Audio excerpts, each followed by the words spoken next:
taking the exaggerated, legendary, myth-making ideas of later believers through the end of that century and thinking that when Paul wrote the very first thing, around the year 55, he was talking about an actual bodily resurrection. This is hardly history. How many people in Corinth, 25 years later, could have verified the appearance to the 500 nameless people? And who were these 500 nameless people? And why does 500 seem like a conveniently round number? It looks very much like Paul is passing on some kind of a legendary story, and the later gospel writers who took those stories embellished it even more. So there was a lot added to the early Christian story since the time it was first told. The gospel writers were not writing history, and they even admit it. John even admits, these are written that you might believe. He even exaggerated. If you wrote all the things in the life of Jesus, the number of books could not be contained in the world. Well, we know that's exaggeration. That's rhetoric. We know that's not true. It's a lie, basically. The writers of the gospel have this, might have had a belief in a Jesus who did die, who did spiritually ascend to heaven. But you know what happens with legend through time as it grows. It exaggerates, and it's human nature to do that. What made the first century believers exempt? The Mormons do it, right? Many cults, modern cults are born today with modern people with a modern worldview who think, wow, these things must have truly happened. The Elian Gonzalez cult, the visions at Medjugorje in former Yugoslavia.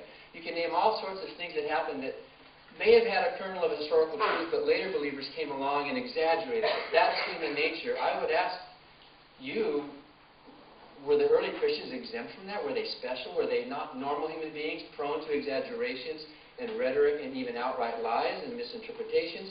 They were human beings. Human nature has this tendency to believe things that are patently false. All of us agree with that, right? We believe that those Mormons believe things that are patently false. How could they be so dumb? We have the true faith. We have a religion with a talking snake, and a disembodied hand that floats in the air, and a burning bush that talks, and a man who walks on water. These are true things, right? But boy, those crazy Mormons, but boy, those crazy Muslims, right? So we are quick to see how other religions can exaggerate maybe a core kernel truth, and there may have been a Jesus of history. You can't disprove that. But the Jesus of the New Testament is this grossly exaggerated cartoon character based upon the beliefs, not of the founders. In fact, the Gospels were all second-hand writing. They were hearsay. Their testimony would not be admissible in court. None of them claimed. Paul never claimed to have met Jesus himself anyway. This is all later. Second, many scholars think that Mark might have known an earlier Christian, but Mark was the second generation of Christians. None of them had met personally. All this second century stuff is really late second-hand. In fact, none of them even mention Jesus. They talk about a Christ figure. The Jesus of history is quite suspect, and we see that since the Christian story parallels the early pagan stories to such a high degree, and we see early Christians saying, hey, whether there was a Jesus or not, Dan, can we make this the last point? There's another chance for a rebuttal. Could we have like a little timer that says we're like 1 minute to keep track of the time? I've not actually been given that, but I can give you a verbal Yeah, time. it's hard to keep track of where... So another 30 seconds? Yeah, because most of us are having trouble knowing where that 5-minute point is. So, in any event, you get the gist of my rebuttal. I have 2 more points to rebut, but I'll do that later with Greg Grace. Thank you.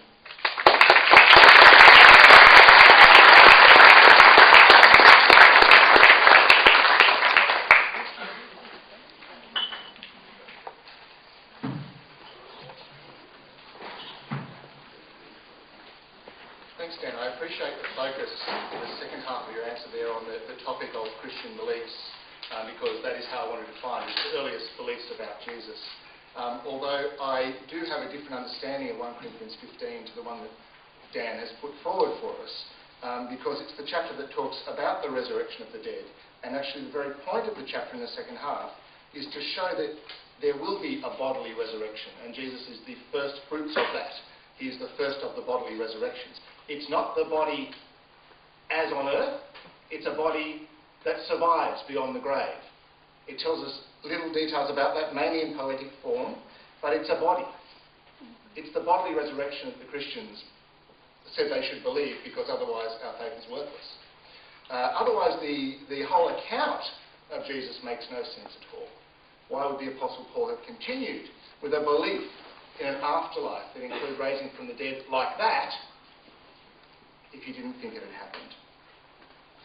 Dan, I feel, has given an unfair account of the early history of Christianity and of the Gospels and their historicity. I'm sure he knows very well the oral tradition that was used by the Christians before the writing of the Gospels, and indeed the Gospels were the formulation of the already existing tradition of memory keeping among the people of the time. It's no surprise at all to ancient historians who aren't believers that this is the way it happened. It's the way things happened in the ancient world. The stories were told, they were told again, so you remembered the structure, you remembered the sayings, you got it right, you checked it off with other people, there was no Chinese whispers, there was checking, and eventually they were written down when the earliest Christians were reaching the ends of their lives. Furthermore, they were written down for specific reasons, as Dan pointed out, but different to the ones that he said. He seems to suggest that when you have a reason for writing, you're already biased and shouldn't be trusted. Well, then no one should write. Of course, if you reveal the reasons for your writing, at least we can know where you're coming from. This is exactly what the writer of the Gospel of Luke does in chapter 1. He says, many have taken an effort to write an account of these things from the beginning. For Theophilus, who's writing the Gospel for. I've considered all these things, I've considered the accounts, and I want you to know clearly what took place. Now that is someone telling you why they write. He writes to record what took place. Of course there's perspective. Christianity has no problem at all with there being 4 Gospels, 4 perspectives on the life of Jesus. Different things from different directions. Sometimes the tiny details don't match up because that's what it's like when you're writing history. Different things from different directions, recording the genuine life of Jesus of Nazareth so that people could know it and know what took place. Dan threw some dust in the air with his mention of the Gospel of John, but all New Testament historians know the Gospel of John is later. It's not of the synoptic tradition as it's described, the ones that use the same sources, Matthew, Mark and Luke. It's a different kind of writing. Aren't you allowed to write in different ways as well? And John says he's writing in a different way, that you may believe that Jesus is the Son of God. And if I wrote all the stories, they wouldn't fit into a room. It's a different style of writing. Many of the problems, and this comes back to my point about how to read the Bible, many of the problems people have with the Bible come down to genre and interpretation. It's so important to analyse the genre of the writing so you come to the right sort of conclusions about it.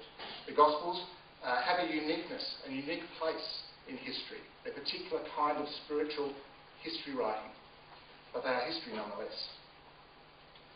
I want to come back to a point that Dan made at the beginning about other religions, because I need to put on record my great respect for people of other religions. I'm really annoyed at the dismissive nature of not only atheists but some Christians as well towards people of other religions. Many people hold their faiths for all sorts of reasons, all sorts of convictions, like I've said, and that they believe there is a God, that they believe there is a way to live, that they seek to please that God. These are good things, good elements of human nature. These are things to be admired in human beings. It doesn't mean that all beliefs are of equal value under scrutiny. What I'm saying here is something very specific about Christianity. Examine the initial beliefs about Jesus and conclude whether Christianity is the one true faith from doing that. But don't dump on all religion as if being religious was something terrible. The study of the Quran and its origins is just as important, especially to us today in our globalising world, as the study of the New Testament and its origins. It's very significant we understand how the Quran came into being and make our decisions about Islam and its truth on the basis of that inquiry, not on the basis of prejudice. You've now got 30 seconds. No, I can finish there, thank you.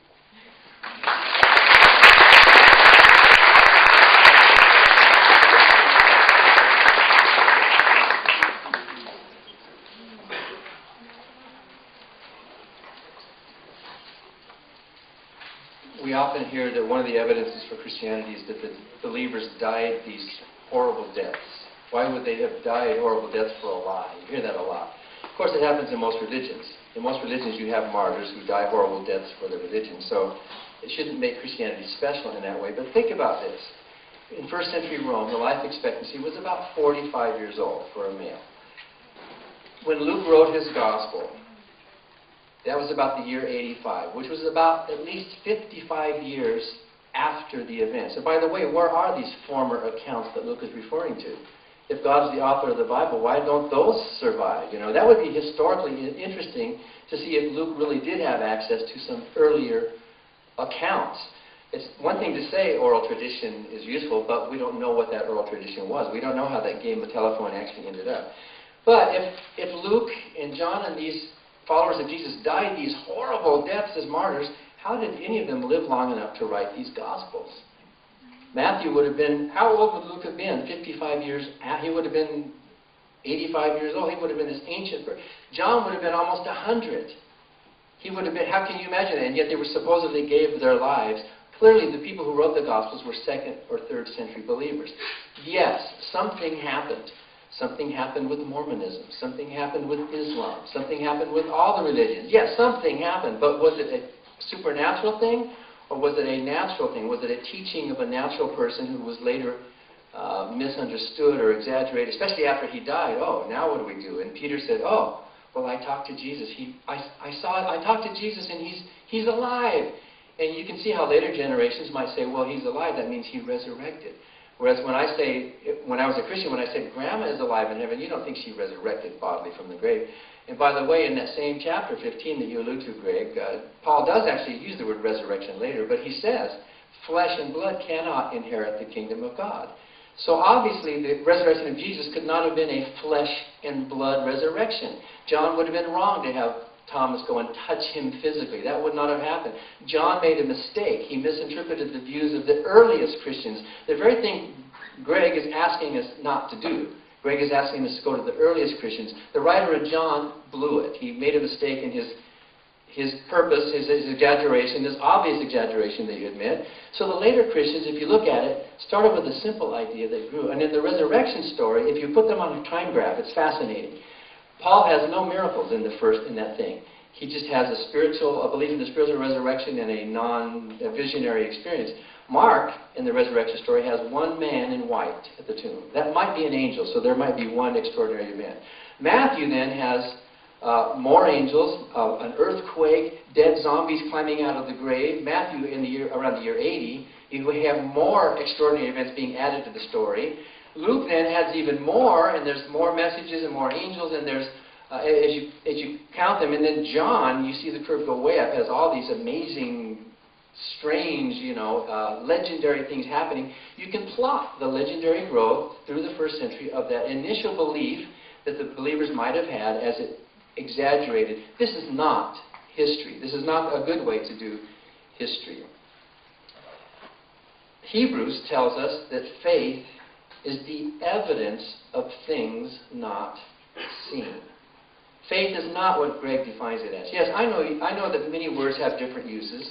Even atheists might use the word faith, and I have faith in my lending institution, or I have faith in the character of my father, in the sense of confidence, like Greg wants to take it.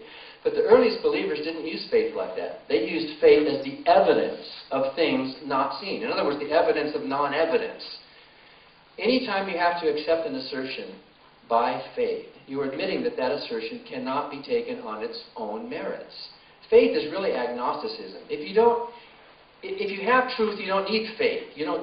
Scientists don't gather together every Sunday and hold hands in a circle and sing, yes, gravity is real. I know in my heart gravity is real. I will be strong. I will have faith that what goes up must come down, down, down. Amen. You'd think, hey, they're pretty insecure about this thing if they have to keep talking themselves into it all the time and get together and be strong and resist the devil and hold on to you know what I mean? Christian beliefs are like that. They are not based on real historical evidence. Yes, there is some historical core. If we want to go back to Paul at least, maybe Paul is reporting that there was an earlier group of Christians who had a belief that Jesus spiritually rose from the dead. But this is bad history. No historians do that. And if they are allowed to do that, then the existence of many other people throughout history whom we doubt could also be taken as historically reliable. Christianity is not the one true faith.